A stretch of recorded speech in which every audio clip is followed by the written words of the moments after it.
भाइयों बहनों से हाथ जोड़कर अपील है, गुजारिश है कि अब की बार नहीदा खातून पत्नी रिजवान अहमद भैया को भारी बम्पर वोट से जिताना है। और आप ये चुनाव प्रचार प्रसार गीत सुन रहे हैं, आपका छोटा भाई सिंगर वीरेंद्र दीवाना जी की आवाज में जिस गीत को सजाए हैं राइटर प्रेम कपूर गुप्ता और विकास पटेल जी। प्रचार प्रसार कैसेट ऑडियो वीडियो गाना बनवाने के लिए संपर्क करें। संपर्क नंबर 9671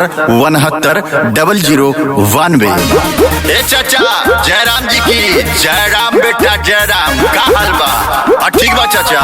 और अब की बार के जीते बजानो तो अपना गांव से का जितावे के बा बेटा, नहीदा खातून रिजवान अहमद भैया के जितावे के बा। काम करे हैं झूठा वादा नहीं करिए, गांव के विकास हुई।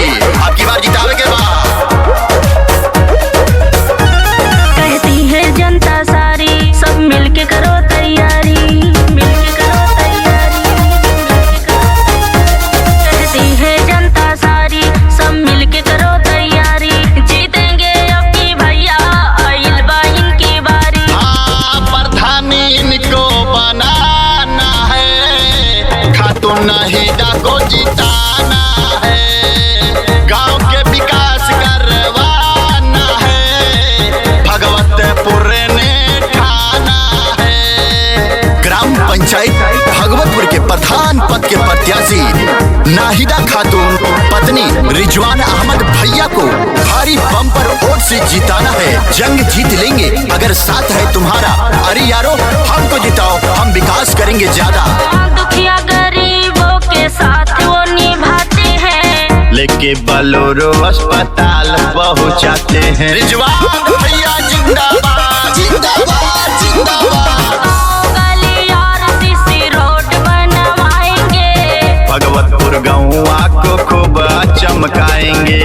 हर घर में लागी बिजली और बनेगी नाली, रिजवान भैया लेके आई है अब की खुशहाली। किसी विरोधियन के धोखे में ना आना है, रिजवान भैया को विजयी बनाना है, गौवा के अपने विकास करवाना है, खातून नहीदा को अब फिर जिताना है। जीतने के 1 महीना के अंदर ही लाभियों को वृद्धा पेंशन, विधवा पेंशन, 60 साल पेंशन, विकलांग पेंशन, घर घर में शौचालय सरकारी नल लगवाएंगे, गरीबों को प्रधानमंत्री आवास दिलाएंगे। हिंदू मुसलमान सिख ईसाई सब है आपस में भाई भाई। वृद्धा पेंशन 60 साल सबको दिलवाएंगे, दुखियों गरीब को आवास दिलाएंगे। नाहीदा खातून जिंदाबाद जिंदाबाद जिंदाबाद। जीतेंगे भैया तो लाएंगे विकास हो, पूरा करेंगे सारी जनता की आसो। गांव गांव में गली गली में गूंजे ये नारा, रिजवान भैया मेरे हैं सबका से हो प्यारा। ए हो दादा दादी अब की साथ निभाना है, नाहीदा खातून को अब किरी जिताना है, गरीबी को अब जड़ से मिटाना है, गौवा के अपने विकास करवाना है। ग्राम पंचायत भगवतपुर के दादा दादी चाचा चाची बहिनी अम्मा भौजी कान खोल कर सुनिए, सबको देखा बार बार। अब की बार रिजवान अहमद भैया को एक बार देखिए, काम किया है काम करेंगे, झूठे वादे नहीं करेंगे। वोट कटवन से बच के रहना है, गुंडागर्दी भ्रष्टाचार आतंक को जड़ से मिटाएंगे। अब की बार उनको जिताना है। छोट बड़ा सब ही के करी सम्मान हो, रिजवान अहमद अब की बनी है प्रधान हो। नाहीदा खातून रिजवान भैया जिंदाबाद जिंदाबाद। जहाँ जहाँ जाऊँ होता वो नहीं के नाम हो, छोट बड़ा सब ही के करिए सम्मान हो। नल शौचालय घर घर में अब की बारी बनेगा, विकलांग रिक्शा पेंशन फिर से अब की बारी मिलेगा।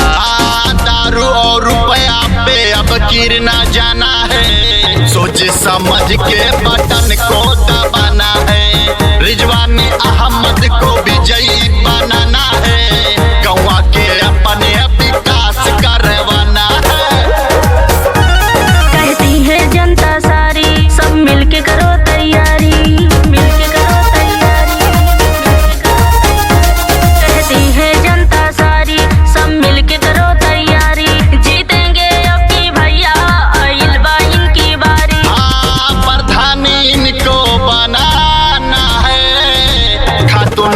हामिदा को जिताना।